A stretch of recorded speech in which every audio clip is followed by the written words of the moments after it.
好多時我哋做家長嘅，一見到子女有不當行為，衝口而出嘅第一句就係問點解你？點解你又打阿哥？又或者點解你又喊？但係其實呢啲點解未必係家長真心想知，大多反而係已經有咗自己心入邊嘅答案。亦因為呢個原因，引致我哋語氣或者態度上令孩子覺得驚，甚至認定我哋未了解清楚就已經判咗佢哋有錯。小朋友之所以咁怕聽到點解，係因為佢哋腦袋仲未發展成熟，未必可以好清晰咁表達自己嘅感受或者原因。當我哋做家長嘅不斷追問，對佢哋嚟講就好似一種審判，會令佢哋更加混亂，覺得被誤會，甚至退縮。當孩子沉默退縮，家長就一再追問，結果只會令到大家越嚟越唔敢講真心嘅心底話。如果覺得呢篇文章對大家有幫助，記得按讚支持一下，分享俾你身邊需要嘅朋友，同埋訂閱我嘅頻道，咁樣就唔會錯過其他實用同埋教養嘅資訊。透過分享知識，希望可以幫助到更加多嘅家庭，讓孩子能夠平安快樂咁成長。多謝晒。所以家長唔一定要經常問點解，可以試下直接描述你所見到嘅情況。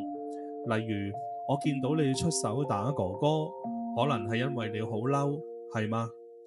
呢句說話中表明咗我哋知道佢嬲嘅原因，明白佢嘅感受之外，唔單止冇批判，仲俾咗一個機會小朋友去講返自己嘅感受，覺得被理解。不過要記住，當問係嗎嘅時候，我哋要有耐性，俾孩子空間慢慢去回應。佢哋未必會即時回答，因為人在唔開心或者情緒混亂嘅時候，未必能夠即刻表達，呢個亦都屬於正常嘅。如果孩子選擇唔回應，我哋唔好強迫佢，我哋可以靜靜坐喺佢身邊，等佢情緒慢慢平復。冷靜過後，我哋可以用欣賞或者擁抱嘅方式同佢再一次連結。例如可以講，我見到你而家平靜咗，好好喎。當佢嘅情緒穩定後，我哋再引導討論下次可以點樣做，就會更加容易。例如我哋可以同佢講，如果你好嬲，可以揾爸爸媽媽，唔需要出手打哥哥。咁樣小朋友先會學識表達，亦會覺得被尊重同埋支持。平時喺生活上邊，唔好成日問點解你仲未瞓啊？點解你又做錯嘢啊？而係改成直接同佢講，依家係大家都要瞓覺嘅時間。如果做錯咗，我哋可以話做錯只係證明你未熟練，我哋會陪你再試。呢啲說話雖然好簡單，但係背後其實充滿咗支持同埋接納，小朋友會感受到安全感。當然，我哋作為家長嘅都係普通人，都會有心急，會有嬲嘅時候，有啲時候甚至會有種點解我講咁多次你都唔聽嘅呢一種無力感。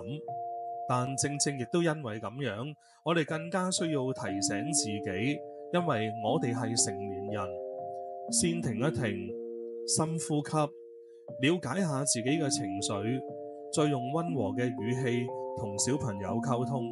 喺呢個過程裏邊，我知道唔容易，但係絕對值得大家去嘗試。最後，我想同每一位家長講，冇人可以每一次都做得完美，冇人可以永遠用最好嘅方法去溝通。你可能會忍唔住發咗脾氣，講咗啲令自己好後悔嘅說話，但係唔緊要，因為最重要嘅係我哋肯再一次同小朋友連結，話翻俾小朋友聽，我頭先講得唔夠好，我頭先大聲咗，我都會犯錯，但係我會同你一直去一齊學，一齊改。